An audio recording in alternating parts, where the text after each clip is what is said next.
Bună dimineața! Astăzi vom desfășura împreună activitatea de educație fizică.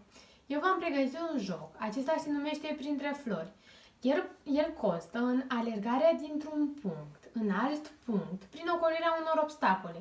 Aceste obstacole ar trebui să fie flori, pentru că jocul se numește Printre flori. Dar dacă nu aveți flori, puteți să folosiți jucării sau ce vă este mai ușor. Plecarea se va face din punctul acesta spre următorul punct și acesta este traseul meu. Iar eu trebuie să alerg printre flori fără să le dărâm. Alergarea se realizează cu spatele drept, mâinile puțin îndoite, pumnii strânși, iar brațele trebuie să fie pe lângă corp în alergare. Și o să vă fac eu o mică demonstrație. Atenție, pornim! Fără să le tobor, ajung aici și apoi mă întorc la fel.